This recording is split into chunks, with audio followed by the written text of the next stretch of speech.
Good morning, everybody. This is the weekly SITREP for Friday, May 20th, 2022. My name is Jeremy.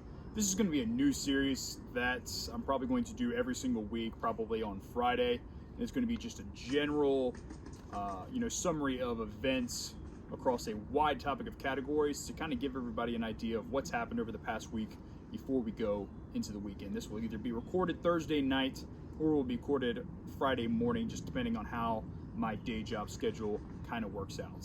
So this will happen. This will come out every Friday morning, regardless. And there's a lot of other good channels that are already doing kind of daily or weekly sit reps. Two of the best ones are probably Bear Independent and then Forward Observers. However, I'm just going to go ahead and kind of dive in myself and try to give you guys an even shorter and more simplified form of news. So, like I said, this is going to cover a wide topic of categories. We are always going to cover fuel and energy, food, logistics, conflicts and politics, and miscellaneous. So without further ado, guys, let's get into this with our first category being fuel and energy. Washington residents informed they should brace for $10 or more gas in the coming future. Multiple gas stations throughout the Northwest region have been reported to regularly run out of fuel over the past several weeks. I don't think it's any news to anybody that we're going to start to see more and more fuel shortages in the near future as we continue to basically navigate all of the problems the world keeps throwing at us. But it doesn't stop there. East Coast diesel supply continues to fall. Supply levels hit a new all-time low on May 5th, while the price per barrel continues to rise. There were quite a few people who took to Twitter and other social media services, and they were posting pictures from either their employers or fuel services that they get notifications from. And it was basically them saying that they should either avoid certain areas in the coming weeks because fuel will be very expensive or it will be out, or they should avoid different types of gas stations, different brands of gas stations and whatnot. So definitely with the whole diesel thing, I mean, that's a major issue. And diesel across the whole country right now is ridiculously expensive, but logistics doesn't move without diesel. I mean, even if you don't drive a diesel vehicle, you're still going to be affected because diesel trucks bring gas from gas station to gas station and all over the country. And even if it doesn't ever necessarily run out, the lower the supply gets and the higher inflation gets and the more all this starts to add up, the more it's going to cost to, bring goods to the store. And then in turn, everything just continues to go up. JP Morgan publicly stated that Americans should be prepared for the average cost of gas to be over $6 a gallon in the near future. Now, even with summer traveling season coming up on us, fuel levels are still down across the whole country, and as inflation continues to rise, all that kind of stuff, we're just going to see more problems, guys. The fuel thing is not going away, and there is no quick, easy fix to it. Not in a long shot. Texas announces that 6 power plants were offline this past weekend due to a surge in demand as Texas faces record temperatures early in the season. Everybody remembers last year, both in the winter and in the summer, Texas and other, western states kind of started to experience failures in their power grid. And I feel for the Texans right now because it is hot down there already. And it's going to be a hot summer all around the country as it is. If our power grids start to come down, either because we can't power them or there's too much demand, society as a whole kind of slowly starts to break down. What happens when your area no longer has power to go to the gas stations for you to buy the really expensive fuel? Yeah, there still may be fuel, but now there is no electricity to work those pumps. Same thing for the stores. AC in your house. What happens in your house when it's 110 degrees if you're living those south or western states? Those of us in the kind of on the Dixie line and the north don't necessarily have to worry about that as much, or some of the Midwestern states. But the deep south and the far west, southwest, you guys do have to worry about that. And the price per barrel of Brent crude oil was $111 per barrel at the close of business on Thursday. Not that high in comparison to the prices that we're seeing with fuel right now. So there's not necessarily a correlation between that, specifically since oil was, $140 or more per barrel at the beginning of the Ukraine-Russia conflict. Why it is so low, yet gas continues to go up, I would probably put all on the supply side. Moving on to food, nearly 10% of all commercial egg-laying chickens in the USA have been put down due to flock exposure to bird flu. I was listening to this today, and throughout dozens of states, poultry and turkey and all these other birds are just continuing to get put down more and more every day by the thousands.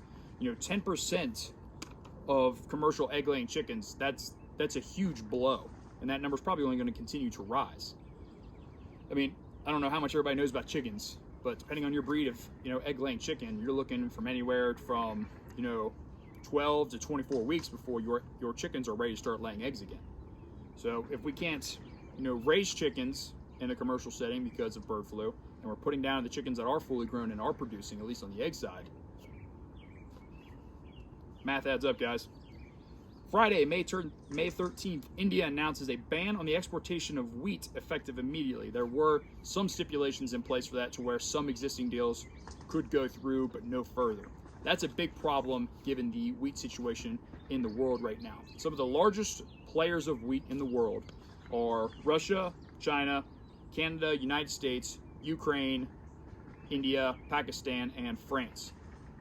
Ukraine, obviously offline right now. Russia has an exportation ban on wheat to portions of the world. China also has exportation bans on wheat. And now India has exportation bans on wheat. Pakistan has a whole different story of, political conflict that's going on there right now. I would not count on them for a ton of help. In addition, on Sunday, May 15th, France announced that the country is at risk of a drought as multiple regions are placed on notice to be subject to water restrictions.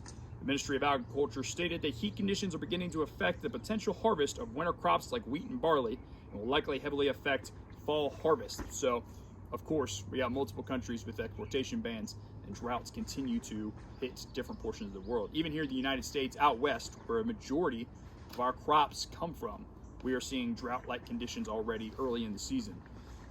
And the wheat market is already bad enough. If I remember the number correctly off the top of my head, pre-COVID, the world wheat reserve was around 575 trillion pounds of wheat. As of within the past week, I believe, or 2 weeks ago, the world wheat reserve was down around 70 million. The majority, I believe, a large portion of which was in China, who's hogging all of their wheat right now.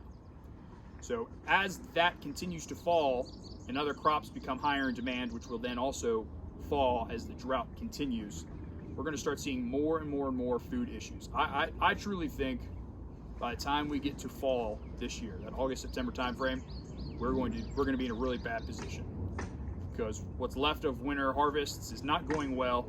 Drought conditions, logistical issues, fuel prices, and all that is going to add up. And come fall time, we're really going to be hurting, guys. On to baby formula, the FDA authorizes the Michigan baby formula factory to reopen since being closed in February, with a national shortage of formula coming to its third week of major concern. However, the factory says it could be at least 8-12 weeks before supplies starts to push back out.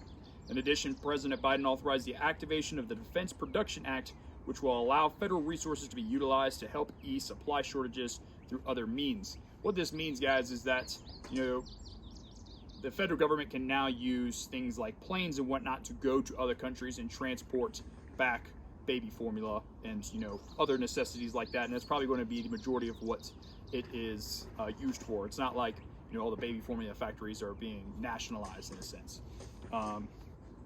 But the baby formula, thing is a real concern. The answer is not for everybody just to breastfeed, because, some women are either past the point where they no longer breastfeed, or they were no longer able to breastfeed to begin with.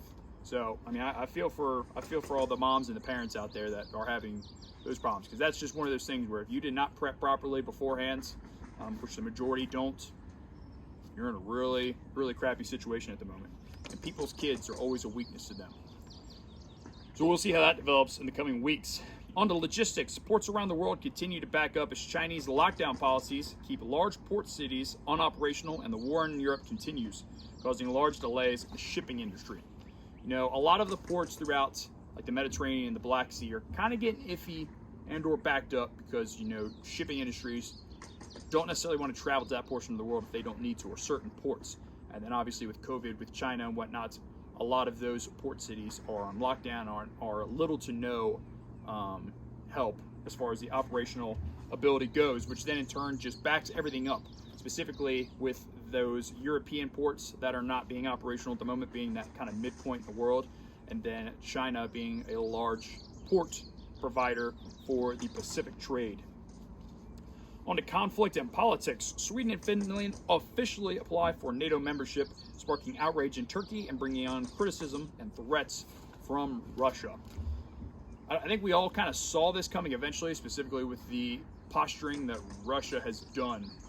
And honestly, it's probably just a matter of time until we are in the conflict, and it is World War III. The problem is whether you're under the opinion that Ukraine is winning or losing, Russia will not lose this war. They cannot afford to lose this war, and Putin won't allow it to. They're either going to win it by conventional means, or they're going to get really dirty, and we're in for a long haul with that. It's just that time of, world affairs, guys. There's no escaping the conflict that goes on in Europe right now. Tensions have been boiling for years. NATO should have disbanded after, the Soviet Union fell, which was the whole purpose why NATO was formed, was to counteract the Soviet bloc. So when the Soviet Union fell, NATO should have dissolved. Instead, they just continued to encroach more and more on Russia's door, and it pissed Russia off, and now we're here. So nothing we can do about that now. North Korea conducts its 7th missile test in recent weeks as President Biden prepares to visit South Korea in the coming week. That's interesting because North Korea has really bad COVID problems right now, supposedly, and though we don't know all the details about it, they're talking millions of active cases, but they are continuing to test different missiles and portions of their nuclear capabilities. A posturing, in a sense, for Biden's travels, most likely to South Korea. Ukrainian forces, primarily made up of the unit known as the Azov Battalion, formally surrendered in Mariupol after 82 days of conflict as the city was besieged by DPR and Russian coalition forces. I will not sugarcoat it, guys. I don't care if the Azov Battalion, they are a bunch of Nazis, and I don't really care what happens to them. Do I feel for portions of Ukraine? Yeah. The Azov? Nope, don't care. On to miscellaneous topics, guys. Monkeypox. Oh, this is a good one. As if the world didn't have enough problems as it is. Monkeypox cases confirmed in multiple countries throughout Europe, as well as the United States and Canada. Europe has quite a few cases as it stands right now. For example, yesterday when all of the monkeypox reports started coming out, yesterday being Thursday the 18th, England had 8 confirmed cases of monkeypox. But what it came out was that 7 out of 8 of those people never came in contact with the one original guy that flew to, I believe it was Nicaragua in recent weeks. So those 7 people got it somehow through other means within England, and they also haven't traveled outside the country. Now, is monkeypox a huge thing to be concerned about? No, I would say not. Its transmission rate is not, very high, and I believe it's only transmitted through bodily fluids as it is. How it's spread across, 3 continents and multiple countries, different question. But I wouldn't say monkeypox is necessarily something we all need to be heavily concerned with. Representatives from Brazil, Russia, India, China, and South America met May 19th to discuss world affairs, trade deals, and future cooperation. The alliance known as BRICS also formally invited Argentina to join the partnership. Lines in the sand, guys. There's been a shift, specifically in Central and South America, away from U.S. partnership and towards Eastern partnership with, the big dogs, Russia and China. Cuba, Venezuela, Nicaragua, Argentina, Cuba, I think I said Cuba already. Those countries have all started to talk and kind of, make little deals and spread secrets and whatnot. So that creates a problem in our hemisphere. China and Russia, there's at least a notion between us. South American countries, kind of start to come together. We have issues, specifically with everything going on in Europe. That's the thing, guys, is with everything going on in the world right now, everyone's drawing lines in the sand. People are picking sides. Like I said before, I personally, I could be wrong, I hope I'm wrong, believe that World War III is probably inevitable at this point. Too much has been done, too much has been said, too many partnerships have been established, too many hands shaken, too many babies kissed. And that's just kind of the situation that we are dealt, and we're going to have to learn to deal with that. With everything that I've said and everything that I'll probably say in the coming weeks, it's very important that you continue to get your preps in line. You should be making plans with friends and family in your life that you associate with. You should be stockpiling fuel if you can. Get out of here, B. You should be stockpiling fuel if you can. When I say stockpiling, I don't mean start filling up, milk cartons with gas and putting them in your laundry room. Properly store that kind of stuff. But as prepping becomes more and more expensive, guys, you have to do it, because there's eventually going to come a point, and that point, unfortunately, is probably going to be sooner than we all wish for. That point is going to be coming very soon. I would say probably before the end of summer, we're going to start to experience some real issues. And then you add on potential racial tensions rising up again. You have the Roe versus Wade thing, and you have all of these issues that continue to mount on top of themselves. It's just going to stir the pot more and more. Conflict is going to continue to brew. In the United States, as evidence from 2020, is not exempt from civil conflict within the country. So that is all I have on the situational, on the SITREP, guys. A few announcements. The IFAKs and the IFAK Pluses are back in stock today. We finally got some supplies from North American Rescue, so you can go find those on our website. They are limited. As soon as everything sells out again, I am going to immediately order more supplies to create these medical kits, but they aren't going to last very long. In addition, we have Minuteman patches that are ordered. They should be here sometime in the beginning of June. We have our first medical class coming up tomorrow on Saturday, May 21st in Fort Thomas, Kentucky. I'm really looking forward to that. Me and the other instructor, we've put a lot of time into this. We have really narrowed things down, and I think this will truly change kind of how medical classes in the civilian sense, though anybody can take them, is done moving forward. So look for future classes if you did not happen to make it into these classes, guys. That's all I have. I'm sure we will have more videos out, but I will see everybody next Friday for the situation for the SITREP. As always, guys, train hard, train often.